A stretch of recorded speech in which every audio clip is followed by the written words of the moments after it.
As I have been introduced as Michal Cygan, and I have just recently been received by the President and fully accredited as ambassador of Poland to Nigeria.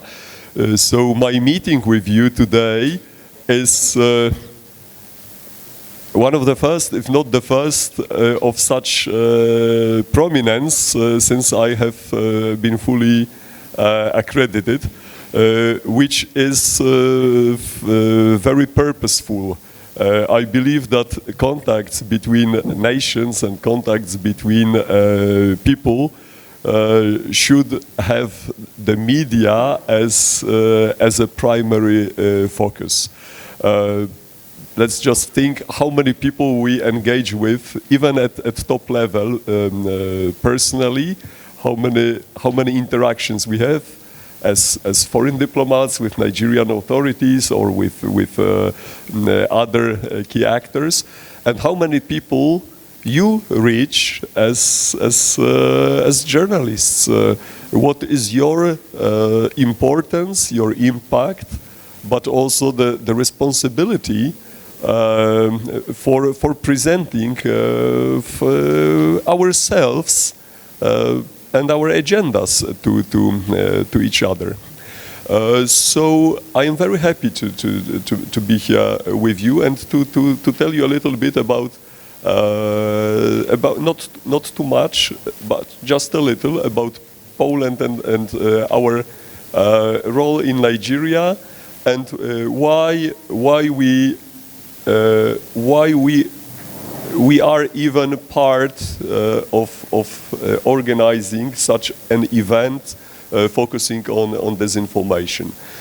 So Poland, the country that I'm proud to represent to Nigeria, is, I believe, a success story of the transformation, democratic transformation of the last 3-4 decades since the fall of communism.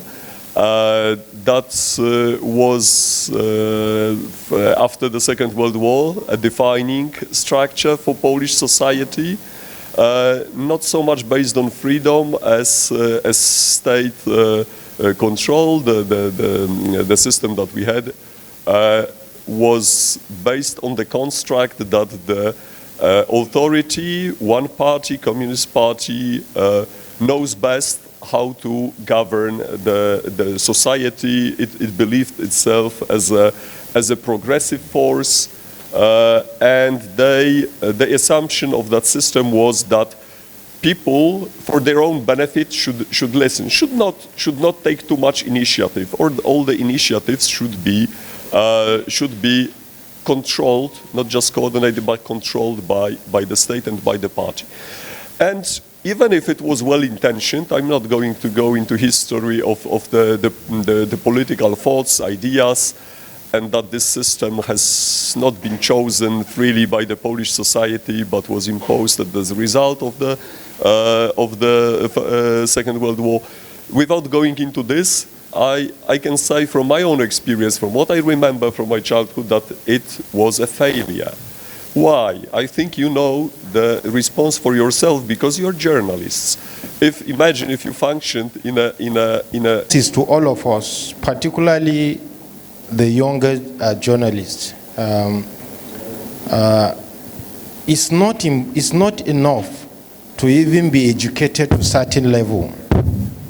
You must be knowledgeable about issues. That is what Prof, you may think because he's a prophet. No, it's not enough. The point Prof has made, and also that also spoke to what our colleagues from NAN, the point you make. You cannot correct misinformation if you also don't empower yourself. First, how much do you know about Nigeria? Nigerians' diversity, sensibility, cultural, religious, and others. When you listen to some of our colleagues who anchor program or radio or TV, you wonder, who are these people? How they profile issues, their inability to put issues in context. And sir, you just raised a point. I just want to build on that and give another example. Someone in the audience just drew my attention to that. Prof, if President John... But also, speaking of truth here, the other thing to consider is, in the context of this conversation today, we are speaking of truth as correct,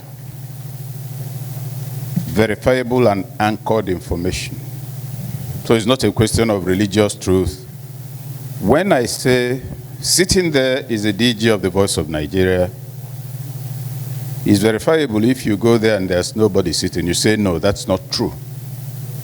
So we're speaking of truth here in the context of presented, verified, and confirmed claims and statements. So we go to the first, next slide. I thought I already knew who I was. Facts we cannot ignore. Number one, we live in a world wherein the digital revolution has transformed the information landscape. Do we agree? Transformed it in a way that we'll see in the course of our ongoing conversation. But the two things to note, when you speak of misinformation, you're talking about information you put out there that is not correct. Now, that may be a mistake on your part. You didn't know. It may be out of ignorance. So misinformation is any data, information, or claim put out in the public domain that turns out to be factually incorrect. It can be an error of judgment.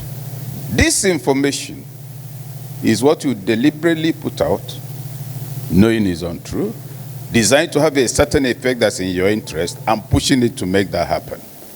Those are the two fundamental issues. We're going to look essentially at misinformation, but to be able to put that content in context, that is our edge as traditional media. So we must understand that it's not just the society that is under threat. Even the media profession too is under threat by those who purveyors of fake news, misinformation, and disinformation. And for us to be respected, for us to take up our rightful place at the fourth estate of the realm, we must first, as journalists, empower ourselves, because you will not be able to fact check if you are also not informed about issues. Our newsroom, both traditional and